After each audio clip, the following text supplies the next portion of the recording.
asalaamaaleykum sama gaay yi waaw cheikh bi des na de waaw nii laa koy defe tey moo ngi nii di tourné ngeen koy gis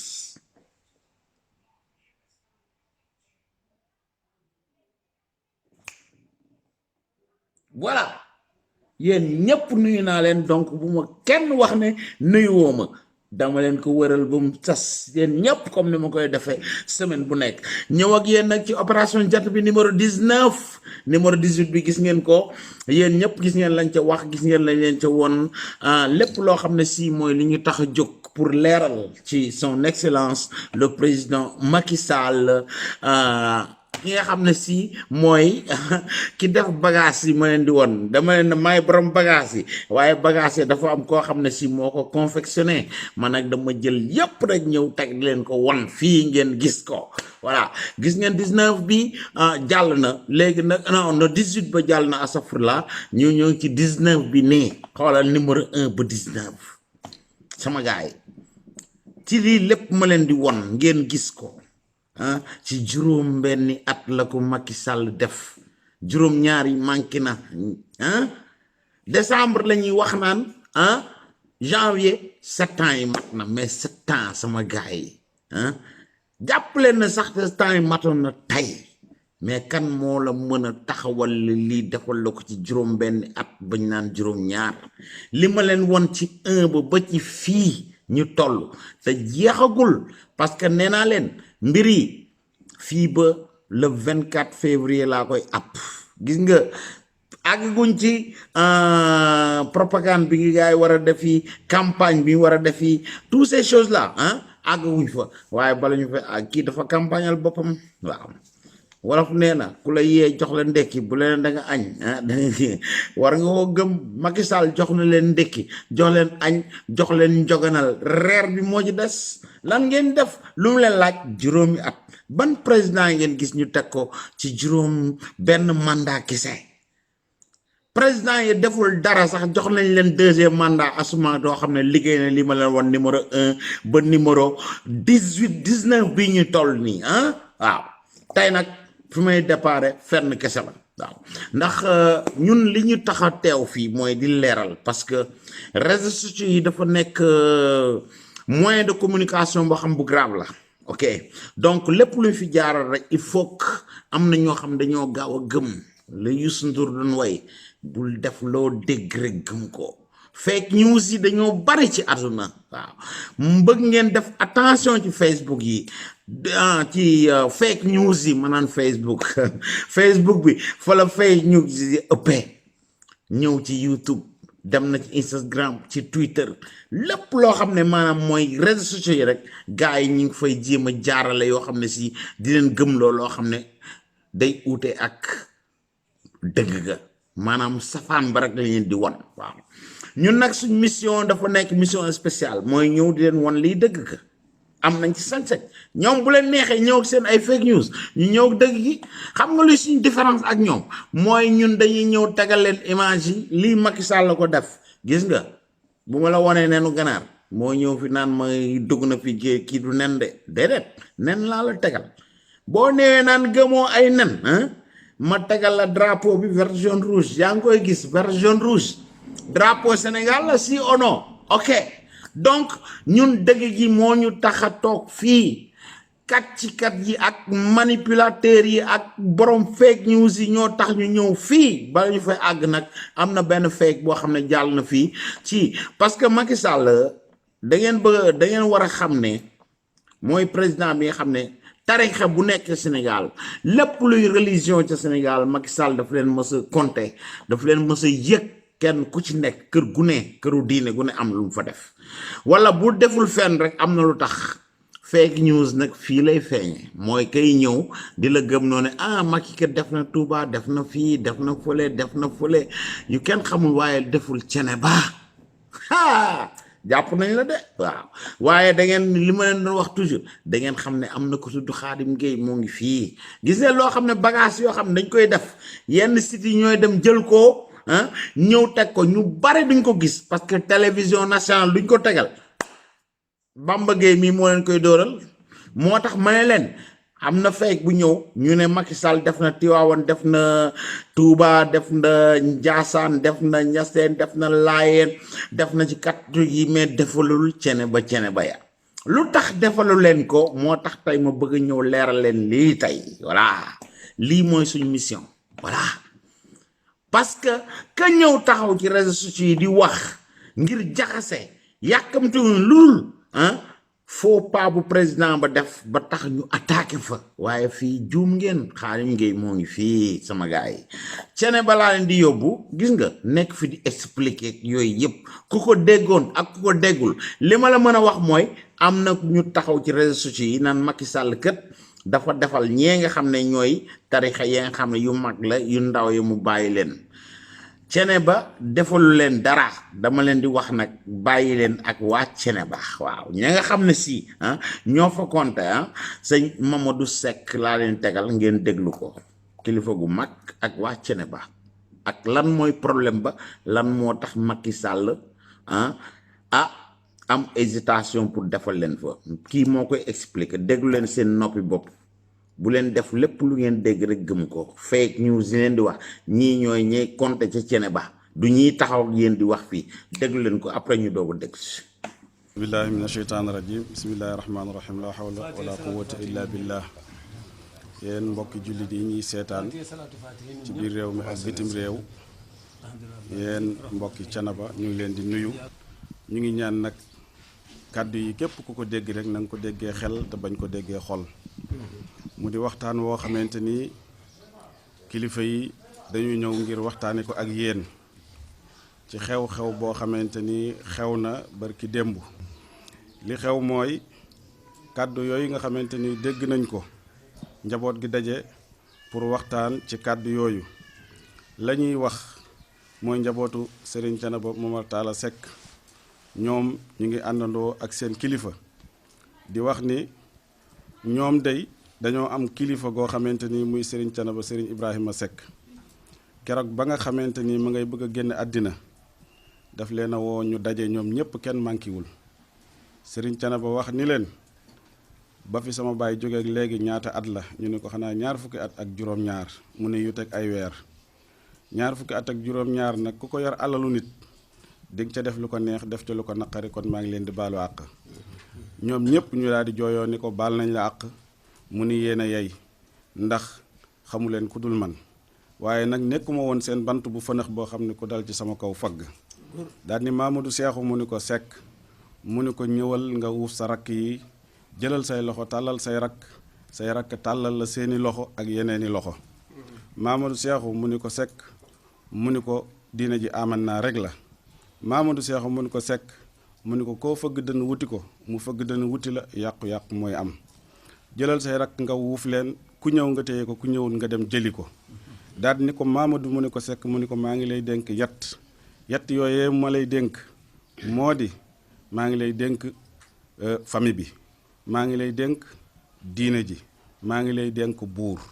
bul xuloog buur bul xeex ak buur bul kontor buur bind booba nag ci la njabootu Serigne Thiénaba Momar Talla Seck nekk ba nëgëni xuloowunu ak buur xeexunu buur sànniwuñu xeer buur bu fi ñëw te mooy képp ku fi ñëw jiite réew mi njabootu Serigne Thiénaba Momar Talla Seck dinañ la jox loxo dinañ la déglu dinañ wax ak yow dinañ la jàppale seen kemtalaayal kàttan ndaxam yow da nga leen jox loxo wala da nga leen déglu loolu ñoom day seen yoon nekku ci waaye ñoom li leen warte seen kilifa digal leen ko dinañu def loola njaboot gi nag ca loola la ñu nekk li nga xamante ni moo xew fii ci Thiénaba mooy président Macky Sall di président de la République te kàddu yi jëm ci moom kàddu yooyu dafa bett ñu bari ci tarixa bi bett ñu bari ci famille bi bett ñu bari ci taalibe yi ba fenn fu nekk taalibe di laaj lan moo xew li xew te nu mën koo leeral moo di président Macky Sall ku bëgg Thiénaba la ku fonk Thiénaba la ku déglu Thiénaba la ku jox loxo Thiénaba la ni mu ko defee ci këru diine yépp noonu la ko defee ci Thiénaba ndax bi mu ñëwee dafa indi li ñuy wax modernisation des villes religieuses mu di teraanga joo xam ni këru diine gu nekk gis nga ci sa bopp président Macky Sall def na ko Touba def ko Tivaouane def ko Niassène def ko Layène def ko Ndiassane waaye def ko fii ci Thiénaba ndax yónni na fi ndaw ñu ñëw waxtaan ak kilifa yi bi nga xamante ni loolu am na wolof dafa wax ni nañ ko def joo gis nañ ko waxtaane moo ko war a jiitu waaye loolu yàlla dogal na amut ñi nga xamante ni ñoo di njaboot gi séq loola ñàkk a déggoo am ca barab biñ ko war a def mu di barab boo xamante ni ñii dañu ni seen barabu baay la ñii ni leen moomu leen ko kon loola am na lu ko war a leeral ba loola amee kàddu yi delluwaat na ci président de la république président ne leen man du ma dugg ci coow du ma tas kër dama bëgg ngeen waxtaan ba juboo ndax mbirum famille la su ngeen juboowul ngeen jox ma beneen place boo xamante ni amul coow li ma defal ñëpp ma defal leen ko kon président jaanam wàcc na ku wax ni président waa Thiénaba dañ koo tàllal loxol taraanga mu banque loxo loolu wax booba de yow la concerné waaye ñun ñëpp teg nañu taraanga ji nga xamante ni président de la république dugal na ko ci Thiénaba président de la république tàllal na ko loxol Thiénaba li xew moo di mbir su xewee ci kër ña séq kër ga noo war a toog waxtaane ko te bañ a woo waa mbedd ma suñu fi bàyyee waa kër gi dem wooy waa mbedd ma bu waa mbedd mi ñëwee coow mooy bari waaye solution du am kon président li mu waroon a def na ko li xewewul ci moom président waaye ci nun nii la xewe nun nag li nu war mooy nañu jéem a waxtaan jéem a xool nan lañ war a def ndax bu fekkee problème am na fi duwul ni ci suñ kër gi rek la am na fépp waaye ña mu am ca ñoom ñu koy góorgóorlu di ko lijjanti nañ ko war a lijjantee ci seen biiru famille waaye ñu nit nañ jéem a roy ñooña fexe li xew ñu lijjantee ko ci suñ biir ndax président kilifa la te it lii nga xamante ni ñu ngi koy woo ngir bëgg mu di ko def te mooy dugg ci problème mu jàmbur di sàkk koy jox ak koy xañ jéyee da cee mën a juddoo joo xam ni mënees naa xam fi muy tàmbalee waaye fa muy yemi kenn mënu koo xam loolu moo tax président du dugg ci loolu ku yaakaar ni it keneen ku dul président soo ñëwee dana def loolu yaa ngi nax sa bopp ndax kilifa du taalum réew kilifa du wax luy xëñale ay xol kon fa tabaarakallaahu kàddu yooyu moom la ñu doon yëkkati ci ndigalu suñu kilifa yii ak njabootu maam Mama Talla Seck fépp fu ñu mën a nekk ci biir réew mi konturuñ kenn boddiwuñ kenn waaye nag li nga xamante ni loolu la leen seen kilifa bàyyiloon muy Serigne Thiénaba Serigne Ibrahima Seck muy kilifa goo xamante ni lépp moo nu ko defal du ñu sànni kàddu yooyu te it kàddu yooyu fëtt ko xajagu fi moo tax bis bu set ñu ngi koy nafar di ko def nin ko war a defee loolu mooy kàddu yi nga xamante ni moom laa doon yëkkati ci digalul sama kilifa yi asalaamaaleykum wa rahmatullahi taala wa barakaatu. sama gars yi mi ngi noonu dafa leer na kooku explication yu bari sax du ci am parce que fake news yi di semaine bii ñëw incha allah dinaa leen expliquer lan mooy fake news dinaa ci woon ay bagages yoo xam ne wax nañ ko ci doomu Macky Sall ak jabaru Macky Sall ak tout ce que vous voulez waaw dinaa leen woon lan mooy dëgg ga ak image yooyu nga xam ne si wane nañ ko yoo xam ne booba Macky Sall nekkul sax ministre waxuma ak naan day nekk président ñu jël ko tey def ko actualité teg ko di leen ko gëmloo yéen ci réseaux sociaux yi mais nag sama gars yi jëmm ji mi ngi fi de bu leen ko fàtte waaw lu ngeen fi tax daañ dem loqati la mooy dëgg ñëw tegal leen ko dinaa leen wan luy fake news da ngeen dégg maa leen fake news dinaa leen démontrer affaire bi tojal leen yax bi ngeen gëm ko tey nag moom bagage yi dañoo bari moo tax sax tey dama naroon def ci affaire fake news bi mais tey y a trop de choses yoo xam ne si dama ko war a wone donc du ma fi nekk sax di ci sonn ci fake yi après on aura le temps quoi diggante fake le 24 février incha allah bagage yi dana bari trop incha allah yoo xam ne si daañ ci boole loolu tamit léegi nag ñu ñëw fii Macky Sall temps woo nañ ko xam nga yéene doon dégg baadoole yi ne fii ci réseaux sociaux yeeg ñu bare naan Macky Sall dafa jaay Sénégal tubaab yi li tubaab yi bëgg lañ bëgg affaire ñaar ñooñu loolu ñu naan borom ñaari tur ñi luñ koy waxee góor jigéen man duma fi nekk naan ay ñaari tur ak ay ñetti tur ak ñeenti tur góor jigéen yi voilà Sénégal am na fu ne ci àdduna son excellence ñu bare ci borom fake news yi taxaw nañ di leen gëmloo que ne moom bon ay Obama ak ay ku ne jaar na fa pour jéem ko convaincre pour mu dugg fa pour les droits de l'homme et toutes ces choses là ñu ne leen nag sëñ bi loolu Macky Sall jullit la Macky Sall sénégalais la gënu leen ko nekk sénégalais yéen ñi taxaw fi yàq deram yàkkamti yoon loolu mu nangu lu mel noonu ba tax ngeen ñëw yàq ko ci àdduna waaye dañ ne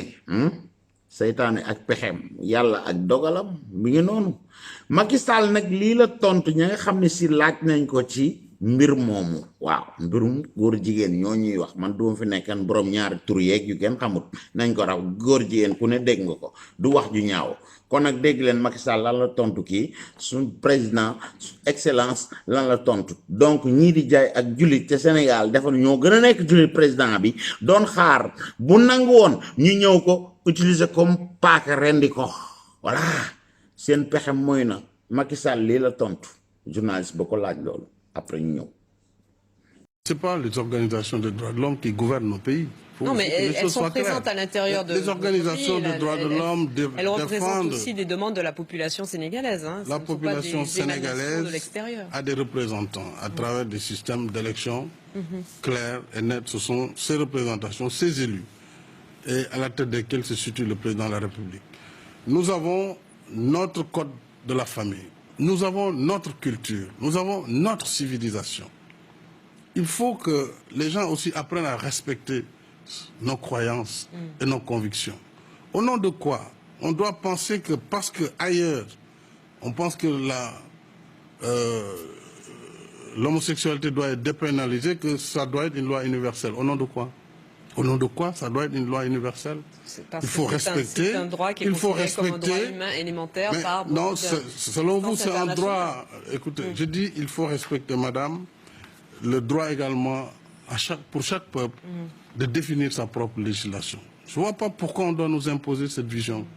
Le problème, il est aussi simple. Mais nous avons des homosexuels chez nous. Ça veut dire qu'aujourd'hui, les associations de défense des droits des homosexuels au Sénégal auraient pignon sur rue, la possibilité de s'exprimer, la possibilité de faire campagne, par exemple. Ils sont libres. Ils sont libres. Ils sont libres de le faire. Sans aucune difficulté. Ça, je ne sais pas s'ils auront des difficultés ou pas. Pas avec le gouvernement, c'est sûr. Mais est-ce qu'ils n'auront pas de difficultés avec la société? Ça, c'est une autre affaire. C'est pourquoi je dis encore une fois, les gens doivent avoir la modestie de comprendre que tous les pays ne sont pas les mêmes, n'ont pas les mêmes histoires, n'ont pas les mêmes évolutions. Et chaque pays a son propre métabolisme. Et ça, on le voit aussi au plan politique. Alors, si la question de la liberté, de la dépénalisation de l'homosexualité se pose, en France, vous l'avez réglé d'une certaine manière par une loi, mais ailleurs, ça prend plus de temps. Donc, il ne faut pas essayer de transférer ces problèmes. Ce sont des problèmes de société. Donc, chaque société doit apprécier selon ses capacités. Quel est votre point de vue à vous? Personnellement, je pense que les gens, ils ont la liberté de faire ce qu'ils veulent, ça les engage, mais ils n'ont pas la liberté d'imposer aux autres ce qu'ils sont. Voilà le problème. Qu'ils soient homosexuels, c'est leur problème. C'est pas mon problème. Moi, j'ai pas de problème parce que... Ça peut ne pas être un problème du tout d'ailleurs, hein, ni pour eux, ni pour vous. Mais pourquoi vouloir imposer à tout le monde que les homosexuels doivent défiler, faire des gays parades, etc. C'est cela le problème, parce qu'il y aura des réactions immédiatement. D'autres considéreront qu'on est en train de leur imposer un modèle de société. Et donc, les conflits naissent comme ça. Laisser les sociétés, chacune, absorber selon son niveau d'absorption.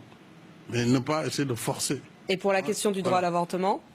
Le droit d'avortement est abordé chez nous. Et d'ailleurs, il y a des évolutions positives dans le sens que déjà pour certains cas de viol ou d'inceste, l'avortement doit être autorisé. Nous sommes en réflexion et en discussion avec les sociétés, la société civile, avec les groupements de femmes qui travaillent beaucoup dans ce domaine, avec les chefs religieux également, qui ont également leur avis à dire dans ces questions. Et donc, je pense que dans un proche avenir, cette question devra être abordée au Sénégal. Ah, leer na def naa ne ku déggul nasaraan tam dégg nga li ko Macky wax réew mu nekk am nga droit pour ñi déggul français lam leen wax mooy ñu war a respecter seen culture buñ jàpp ne lii xew na ci Europe gi ñu nekk góor jigéen lu ko neex lay def fii la ñuy def seen ay gay pride yu ngeen xamul ay góor yoo xam ña nga solu jigéen def seen affaire koo kenn ku ne yaa doon la nga doon Sénégal googu am na fa waaye nag ñii duñ leen taxaw ba ñëw ñu yàq la ngay suñu culture loolu bokku ca leen Macky Sall wax mooy dëgg ga bu ko Sonko waxoon wala keneen ñu ne est-ce que waaye Macky Sall la ko wax baadoolo yii duñ ko nangoo voilà liñ naan dañuy jaay ñay jaay Sénégal du Macky Sall na leer da ngeen ko war a tàcc ci lii da ngeen war a apprécier li seen président suñu président ak yéen ñi bon ñi ñu tekkiwul dara di ko bañ mooy seen président tey moo koy doon feeg 2024 na leen neex ak mu naqari leen seen problème la bu leen neexul koko gaa ngi ne yéeg leen ba ci kaw ngeen xool nu ngeen di def voilà lii la seen président tontu bu leen jéem a tànqamul nag bu ko baadoola yooyu nga xam ne ay ennemi laa leen wooye du ma ko wooye du ma leen wooye sax ay adversaire am ay ennemi ñoo ko waxoon ngeen ne waaw Sonko nangam waaw le gars là koo xam ne livre bi yéen man livre bi am na ay paragraphe yu ma ci jox gis nga numéro yi fan yi naa leen ko jox foo xam ne ay contradiction la fay wax koo xam ne day ñëw au Sénégal kan moo bind affaire am mooy ay kàccikat bu mel ne Baba Aydara moom la taxawal moo koy wax ci mbirum contrat pétrole yi mu ñëw di ko tagg fii kooku moo ne moo bëgg nekk président wu Sénégal koo xam ne ay Baba Aydara ñoo koy wax lan lay bind voilà lu ñuy jaaye terrain xëy na xam nga ko waaye contrat yi ñuy joxe ci réew ya ak train yi express yi dinaa ci ñëw ci kanam léegi bala ñu fi agsi xam nga lu may def bala may ñëw ci mbirum Sonko delloo si leen ko dama leen di tagal Mimi Touré lan la wax ci bilan wu son excellence le président Macky Sall seetaan leen li après ñëw daa agsi ci mbirum Sonko dana gën a leer peace. Camarades, nous sommes à une encablure de notre congrès. 2 rapports ont été présentés qui mettaient en exergue le bilan fantastique de notre candidat. Aujourd'hui, nous avons en face de nous une opposition qui sait que sur le terrain du bilan, elle ne peut rien faire. Nous avons une opposition aujourd'hui qui ne compte que sur la délation et la calomnie pour prospérer. Nous sommes les cadres les plus conscients de nos organisations. Nous avons eu la chance d'avoir cette éducation, de comprendre les choses, de pouvoir les exprimer. Il est important que nous soyons à la pointe aujourd'hui du combat pour la défense du bilan de notre candidat. Chers camarades, nous devons investir les médias, nous devons aller à la rencontre de nos concitoyens, nous devons être sur les plateaux de télévision pour expliciter l'extraordinaire bilan de notre candidat. Nous avons, nous le savons, une opposition revancharde, une opposition composée de gens qui ont eu à piller ce pays proprement. Et ça a été rappelé tout à l'heure, le 23 juin, le 12 janvier, les Sénégalais, comme un seul homme, se sont levés pour bouter dehors ces pilleurs de la République. Il est important que nous rappelions cela à notre peuple, à nos populations. Nous entendons toutes sortes d'arguments fallacieux aujourd'hui pour vouloir présenter notre pays comme, ou notre président, notre candidat, comme quelqu'un qui porte atteinte aux libertés. Mais dans quel pays sommes-nous? Dans quel pays sommes-nous, camarades? Il faut se rappeler que le 7 juin, des gens ont perdu la vue. En fin de compte, il y a eu 12 morts pour faire partir le président Abdoulaye Wade. C'est ça la réalité de ce pays. Il faut qu'on se rappelle qu'il y avait des expéditions contre les journalistes qui sont là. Ils se rappellent bien. Il y a eu des scandales qui ont fait honte à toute la nation, les fameuses valises Ségura. Mais cela, camarades, il faut que nous le rappelions à ces gens-là qui n'ont pas de leçons à nous donner. Et cela est important. Certains s'accrochent à des soi-disant conclusions du Comité des droits humains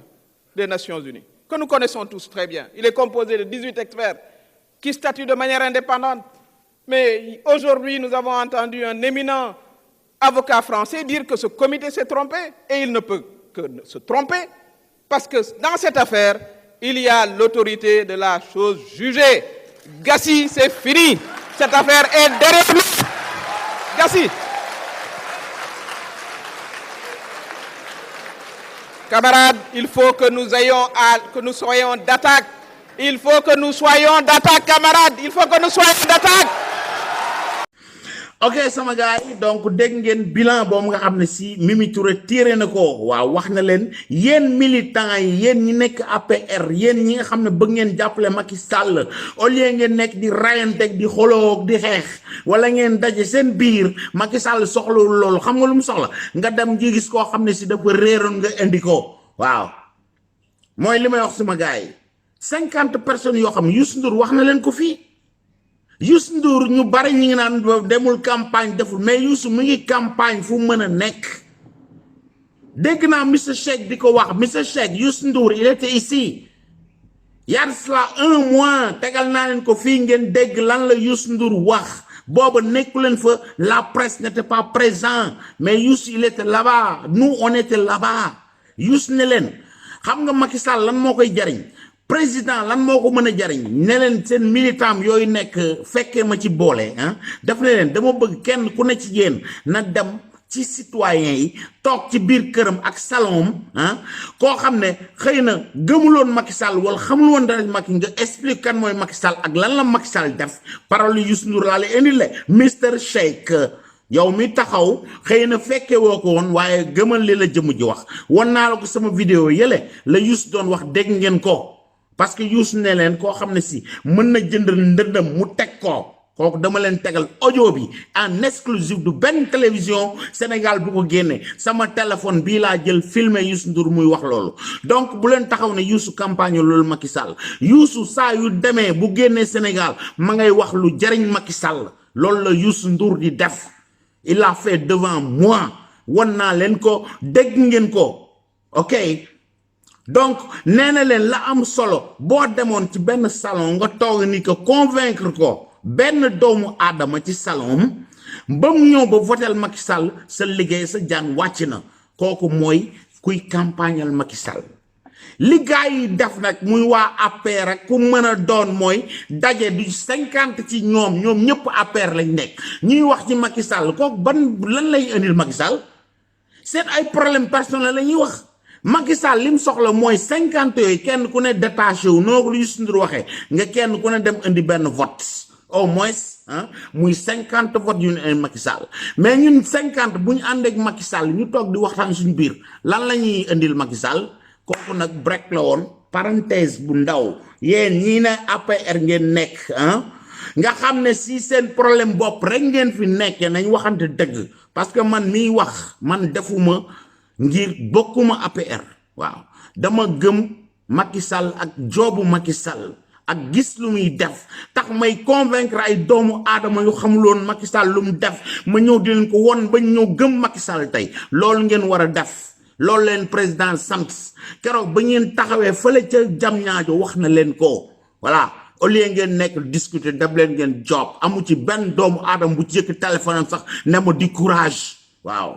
ay ñoo xam ne gëmuñu woon Macky Sall ñoo may woonaan ma di courage kooku tey dinaan ko wax parce que dañu mberloo yéen waa APR yépp laay waxal nag mu neex leen ak mu naqari leen voilà man je suis là pour dire et pour faire voir la vérité lan mooy dëgg ga laa ñëw fi moom fi tax a toog mais toogum fi wut position toogum fi di xëccoo ay place déedéet dama toog fii sama kanamu télé di wax ak nit ñi di convaincre doomu aadama yi xam ñu ku Macky Sall lan la Macky Sall réalisé loolu la président def dem leen village par village maison par maison loolu la leen président sant Youssou Ndour sant leen ko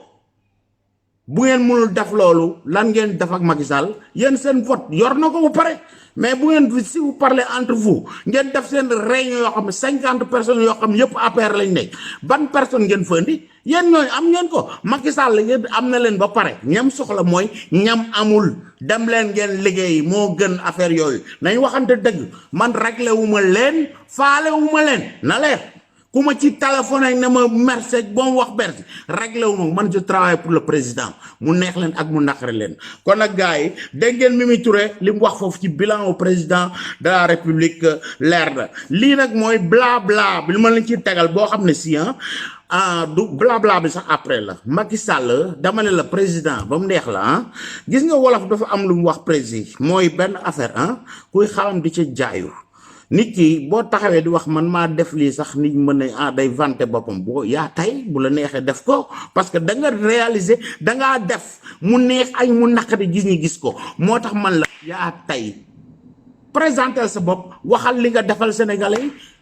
vantewul ba mu neex la moom laa leen tegal lii la Macky Sall waxal ci boppam daf ko def won naa leen ko gis ngeen ko duggeen ay dof Macky waaye waxal li nga def yaa tey président il appartient aux Sénégalais d'apprécier mon travail. Je ne peux pas moi-même m'auto-évaluer. Mais si je dois simplement, objectivement aussi, évaluer ce qui a été fait en 6 ans par rapport à ce qui a été fait avant, puisqu'un bilan, c'est aussi un avant et un après, je crois que le bilan, il est globalement très positif,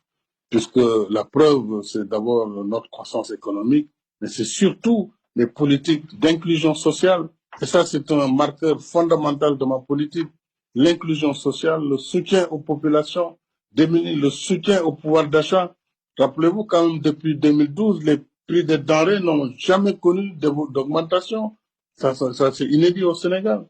Rappelez-vous les problèmes de l'électricité dans notre pays,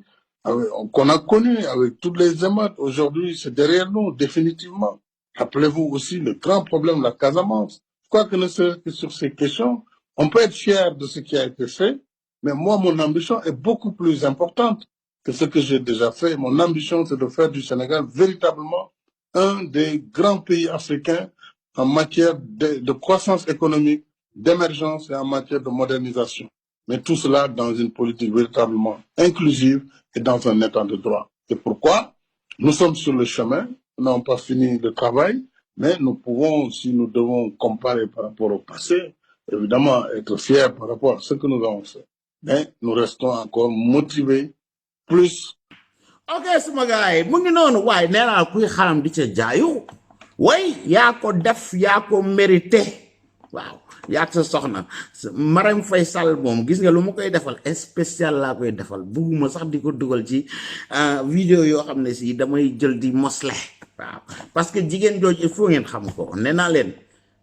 foo ngeen gis ponkalum góor ponkal jigéen mu ngi ci wetam kooku dinaa leen ko démontrer ci kan mooy Marème Faye Sall baadoole yi naan dañ koy xeex ñu mel ay Françoise Hélène Gaye jigéen ñu tekkiwul dara naa leen woon jigéen ju tekki dara kuy def dara ku doon dara ca Sénégal ge voilà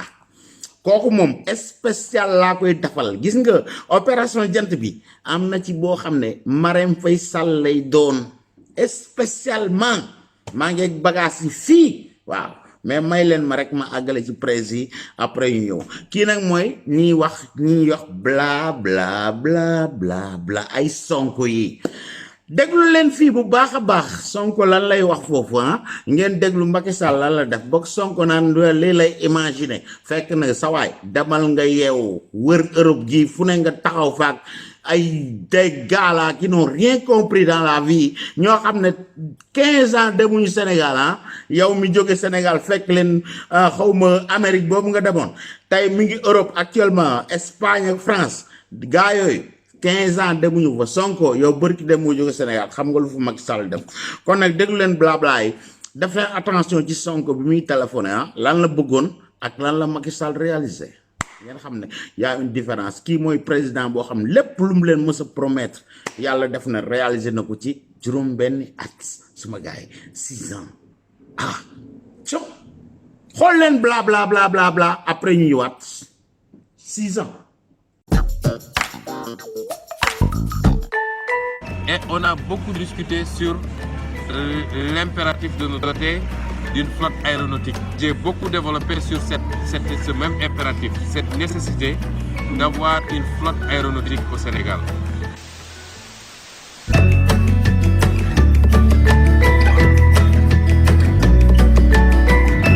Les jeunes d'aujourd'hui aiment polémiquer sur les sujets qu'ils ne maîtrisent pas.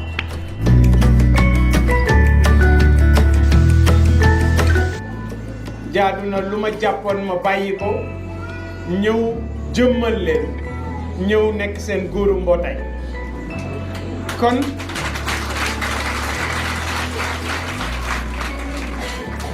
man dama féete ak yéen te musuma cee daw dara pour wan Sénégal ne leen gëm sa bopp élection yii ñu jëm bëgguñu cee doon silettement grand mbubb bu mag lañ ci bëgg bu ñu yeggee ci le soir du 24 février gëm sa bopp yokk leen cere dolli leen ñeex. Référence et à tout ce qu'il a fait pour l'Afrique. Et je viens de terminer. J'ai été surpris.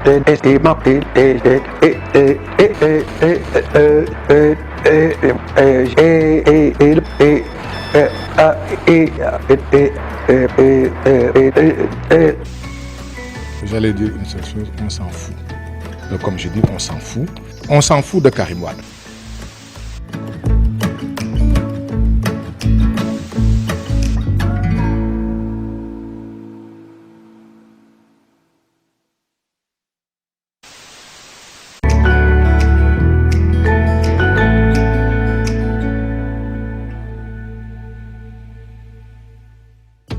Son Excellence Samba Sine, le futur président mooy yore Sénégal yow boo jëlee Sénégal neex yow daal yaa ñu doy ci Sénégal dama ne boo nekkee président fii neex bàkk yonent bi ku nekk lu la neex def le président de la République est là.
suma gars yi donc yéen a gis bla bla bla bla kooku c'est une façon de faire voir que de ay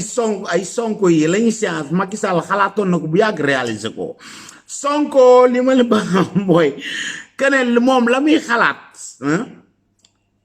président bi da ko romb da ko réaliser ba pare kii moom naan leen def nga wax donc li mu bind ci livre am ba mu xam c'est plein de contradictions dem leen ngeen xool mën na nee naa leen dama leen ko promettre dinaa leen jox paragraphe yi nga xam ne si man bi ma xoolee livre bi gis naa ko ci ay contradiction day wax fii lii ba même ci même moom mi ko bind ñëw wax safaan ba voilà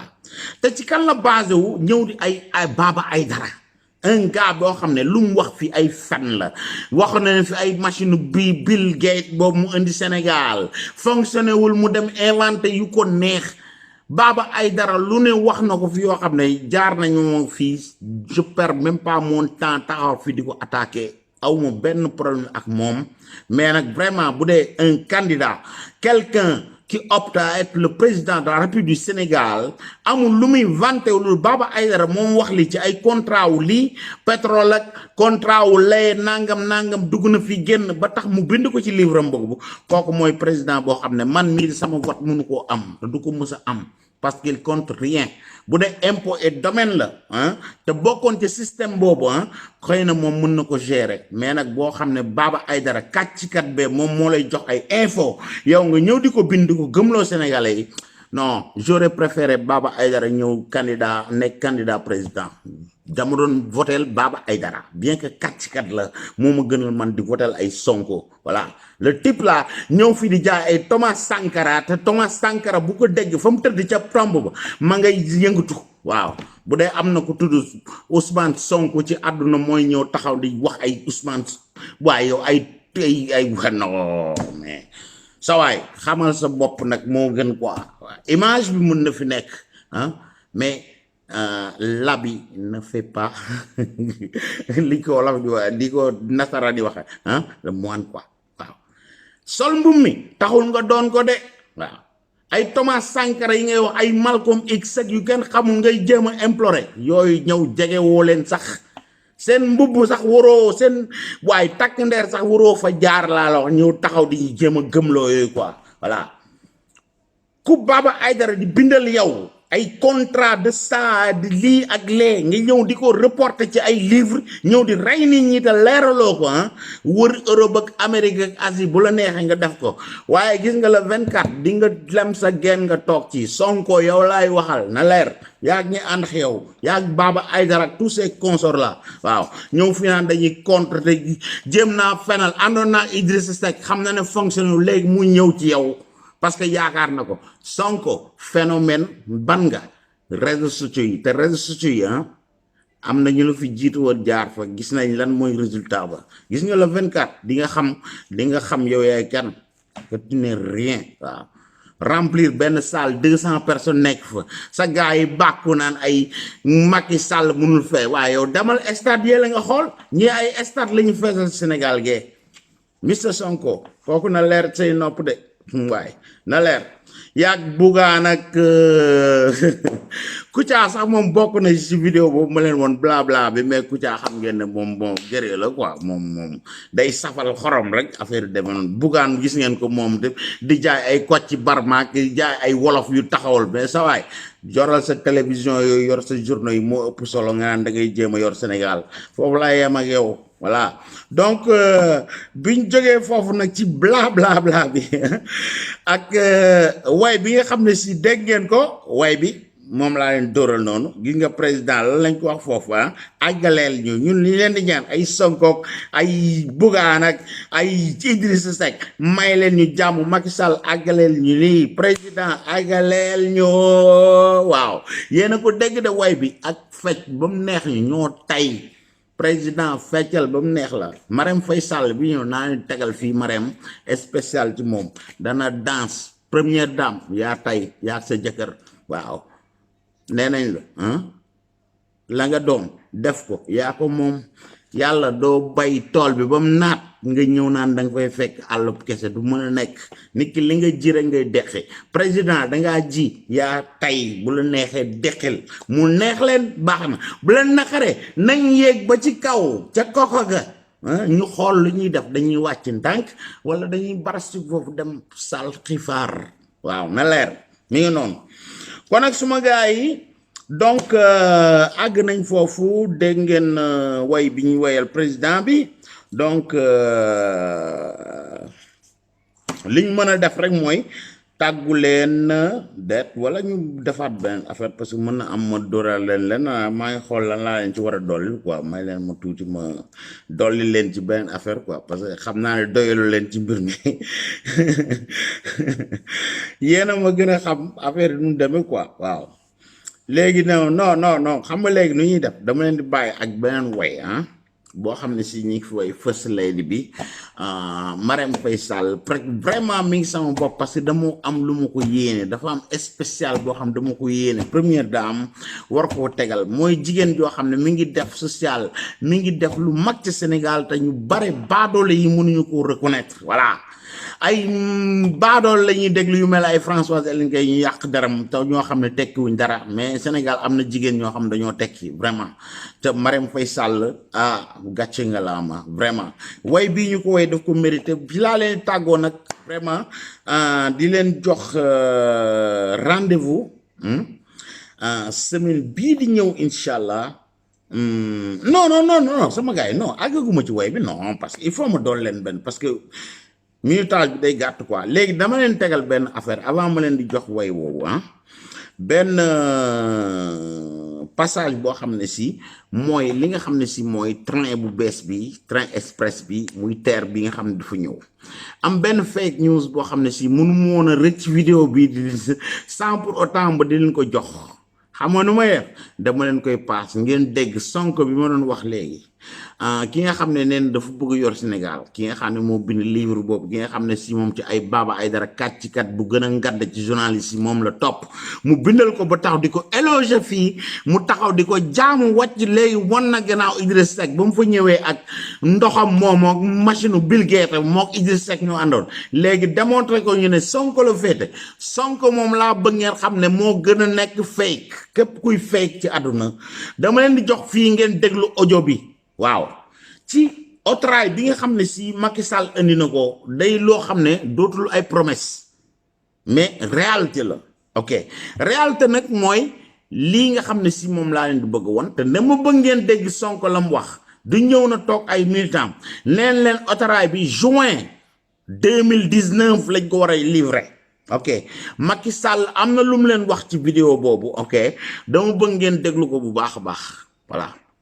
su ngeen ko dégloo da ngeen comprendre lan la Macky Sall wax lan la Sonko waxoon avant ak lan mooy dëgg pour wax leen promesse su Macky Sall ak promesse Sonko lan mooy dëgg ga quoi voilà jéem na leen jaxase dóor na fi ay 200 milliards en plus ci juróomi weer xam nga ne loolu bu ngeen dee doomu aadama Macky Sall lu mu bon bu doon sax li ma leen di wax fake news au début mooy lii lu mu bon diggante bu dee janvier la waxoon ñu ne ko juin bi leen Sonko di gëmloo foofu te Sonko na ñëw na leen won contrat bu fekkee ne li muy wax dëgg la ci moom na leen won contrat boo xam ne loolu mu kàcc yooyu nga xam ne kàcc na ko na leen wax fan la ko teg Macky Sall dafa ñëw leen janvier 2019 jox na leen date ba ak jour ba dana inauguré train ba kooku mooy ki nga xam ne moo jël bic ak feuille mu signé waaw carte woowu Sonko nekk fa yow mi may seetaan yow mi ànd ak moom yow Baba Aïdara ak mbokki Baba Aïdara kenn nekku fa woon yéen kàccikat yi nekku leen fa woon Macky Sall moo jël bic ak feuille mu signé ko ñëw taxaw wax ko Sonko ñëw na taxaw ak yéen ci vidéo bi ma leen di woon ngeen dégg la ma leen di wax ne ab train ba juin lay ñëw Macky Sall neen leen janvier dina ko inauguré otraay ba ma nga ca Ndakaaru gee donc ñi ngi ci novembre décembre janvier Macky Sall dana ko def na mu ko defoon won naa leen ko sax ci vidéo bi am na lu ma leen ci won donc dama bëgg ngeen déglu foofu Sonko lan la wax ak Macky Sall lan la wax ak expert yi nga xam ne si xam nañ lan mooy contrat wuuteeg Sonko mi wër nga xam ne ay contrat moom ci ay Baba Aïdara la ko teg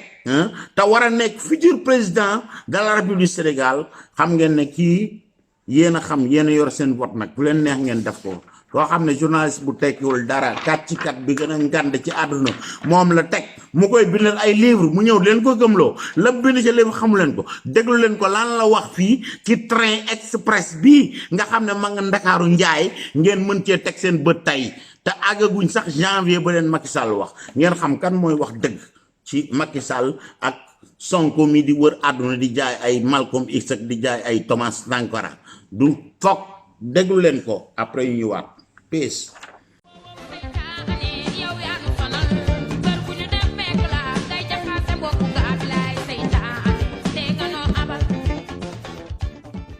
benn train express régional ñu naax la ca nga war cee fay lu mat 1600 milliards parce que bi ma nee 1400 milliards ñu doon weddi waaye mujj nañoo noppi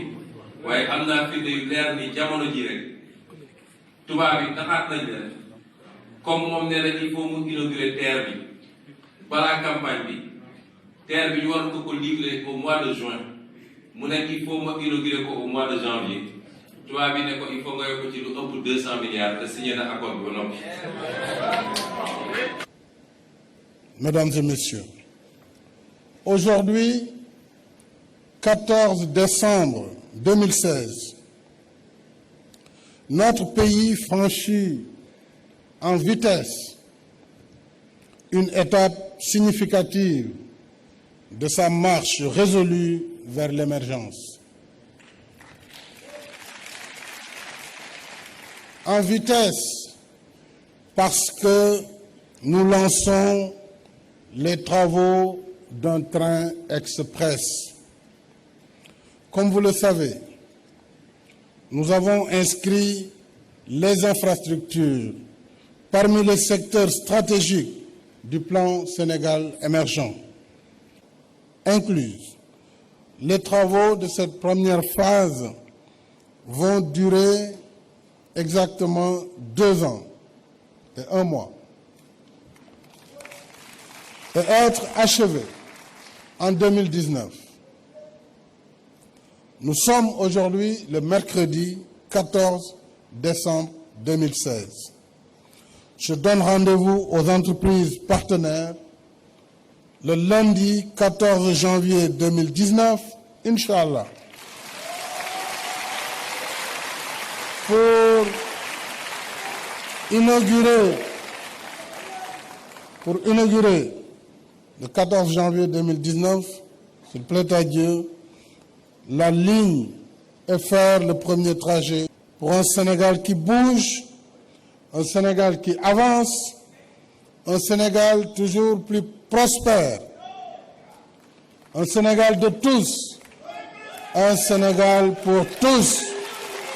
Alors, rendez-vous le lundi 14 janvier 2019, Inch'Allah, pour l'inauguration. Je vous remercie. benn train express régional ñu naax la ca nga war cee fay lu mat 1600 milliards parce que bi ma nee 1400 milliards ñu doon weddi waaye mujj nañoo noppi waaye am naa firnde yu leer ni jamono ji rek tubaab yi taxaat nañ leen comme moom nee na il faut mu inaugurer terre bi balaa campagne bi terre bi ñu war ko livrer au mois de juin mu ne il faut ma inaugurer ko au mois de janvier. tubaab bi ne ko il faut nga yokk ci lu ëpp 200 milliards te signé na accord bi ba noppi. Le prix du coût, le coût du projet. Le coût du projet, oui. Le coût du projet, un projet, quand tu lances un projet, le calcul qui rentre dans l'analyse de faisabilité, c'est le coût. Parce que le coût, c'est la valeur présente. Hein? Et les recettes de refus. Le coût, on a toujours dit, le coût n'est pas, on peut pas, quand tu lances un projet qui est exécuté, on ne peut plus parler d'estimation. On parle de ça coûte tant. Parce que vous avez lancé un appel d'offres, les gens ont soumissionné, ils ont dit qu'ils peuvent faire le projet à temps. Vous faites un contrat, vous leur donnez le projet. Donc l'ensemble de l'eau, ça fait 568 milliards. Et dans la réglementation, nous avons la possibilité de faire des avenants. Et l'ensemble des avenants, c'est à peu près 16% qui nous fait 662 milliards. Parce que c'est archi faux. Et je l'ai défié plusieurs fois. J'ai dit, venez, on fait un débat. Parce que nous sommes des techniciens. Vraiment, on est des experts. On ne fait pas de l'amalgame, on ne fait pas de l'à peu près. De l'à peu près. Parce que quand tu lances un appel d'offres, même les journalistes, des fois, ils posent des questions, ils devaient pouvoir répondre eux-mêmes, sans poser. Quand tu lances un appel d'offres, par exemple, vous êtes journaliste, quand quelqu'un dit que je veux faire un événement, je lance un appel d'offres. Vous soumissionnez, chacun dit que pour cet événement, je propose 1000, d'autres proposent 2000, d'autres proposent... Maintenant, je dis que bon, avec ça, je prends le moins 10 ans, c'est 1000 francs. Je signe avec lui le contrat. Est-ce que ce contrat-là, est-ce que ça peut changer? Ça ne peut pas changer. On a fait un appel d'offres, les gens ont soumissionné, ils disent qu'ils peuvent réaliser un projet à tel montant. On a fait un contrat avec une surveillance des bailleurs de fonds. Même les gens qui nous prêtent de l'argent, quand tu vas emprunter de l'argent pour dire que je vais faire un projet, tu fais un tour de table, les gens te donnent le montant, tu fais une petite évaluation, tu dis que j'ai besoin de 600 milliards pour faire le projet, les gens te prêtent 600 milliards, après tu vas faire le projet à 1000 milliards, où est-ce que tu vas prendre l'argent pour payer? C'est-à-dire, il faut être logique, il faut être logique, les gens peuvent mentir, mais il faut mentir sur quelque chose qui peut avoir une vraisemblance, quoi. Une vraie aventure comme ça, j'entends des gens parler, des gens qui ne connaissent absolument rien des procédures d'appel d'offres. Quand on lance un appel d'offres, on ne doit même plus parler de prix, parce que tu as le meilleur prix.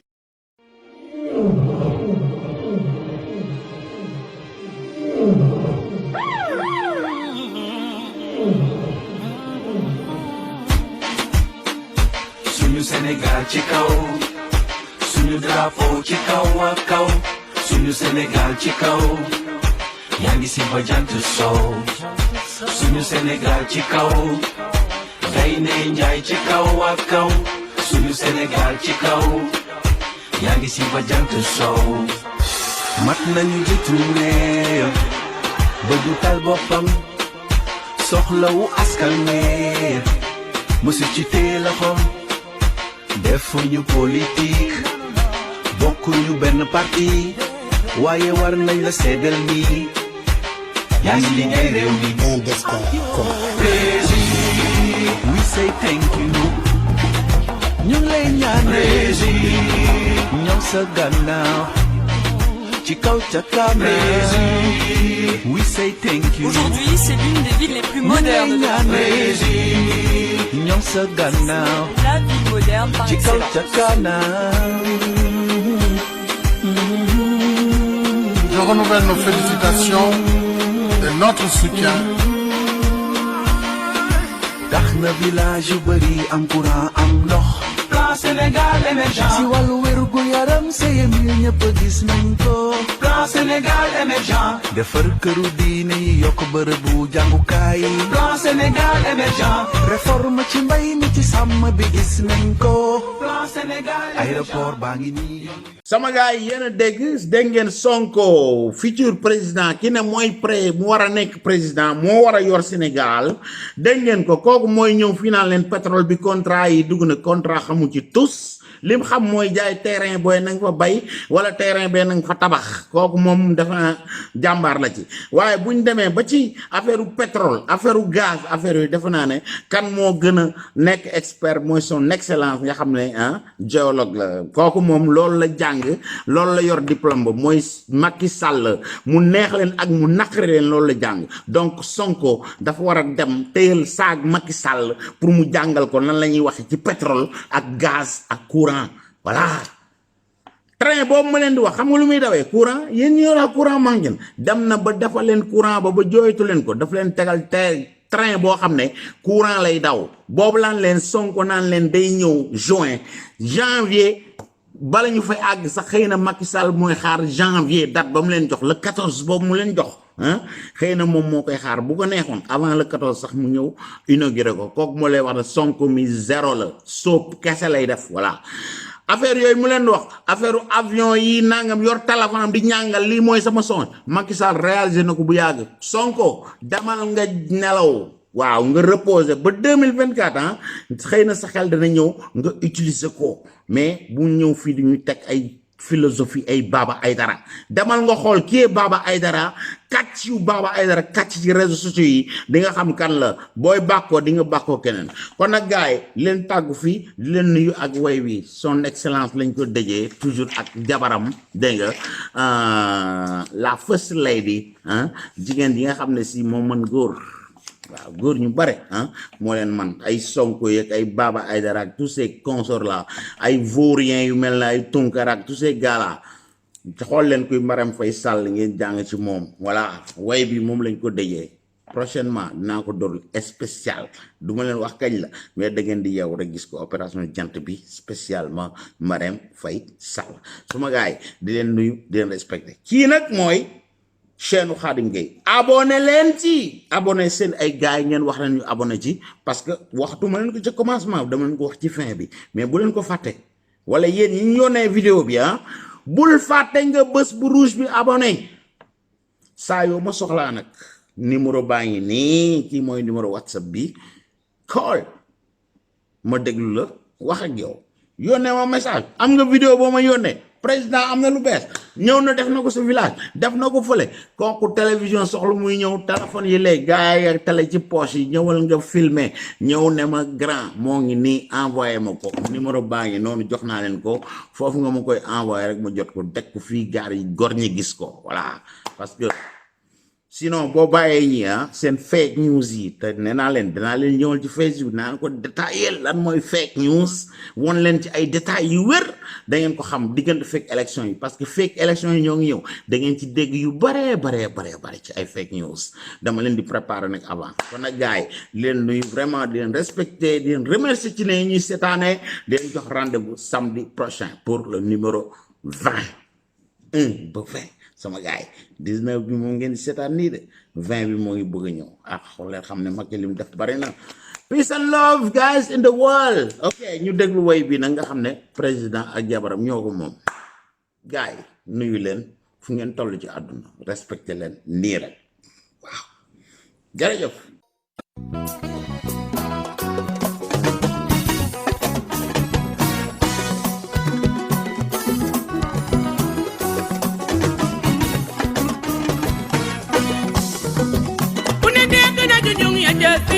ñoo daan tiin maam waagaan kumba sanjaay ku ne dégg na junjung yedda siin bor waagaan kumba sanjaay jamonoy dox du ñu ngi Sénégal dellu di jiin satu waagaan kumba sanjaay ku ne dégg na junjung yedda siin bor waagaan kumba sanjaay Mariam Sall bu la neexoon def ni ngeer jaaxaan ñu lay jiinal satu waagaan danga woote jam ci sa réew ngir jàppale sa waaje ku ne dégg na junjung yedda siin bor waagaan kumba sanjaay Mariam yàgg nga ci réew mi di dem ci suuf ànd ak sa dignité yow ni ngay defee tey na ànd ak dal man nga première dame ku ne dégg na junjung yedda siin bor waagaan kumba sanjaay Mariam fonku na cosaanam gëm li mu doon fokki nit yi dembam toog ci wetu Macky di ko dooleel satu waagaan kumba sanjaay ku ne dégg na junjung yedda siin bor waagaan kumba sanjaay yar bi mu àndal basal ma lool fu loola ko boole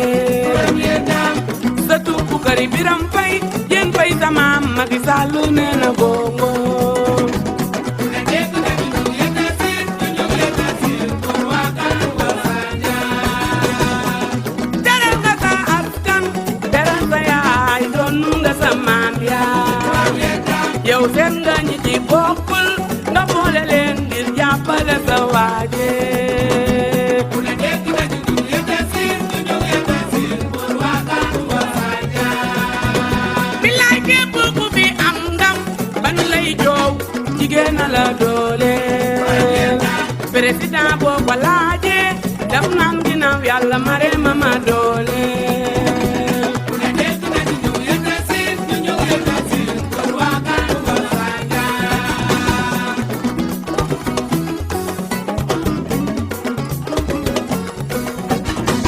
xaar ma yàlla réew mi déglu leen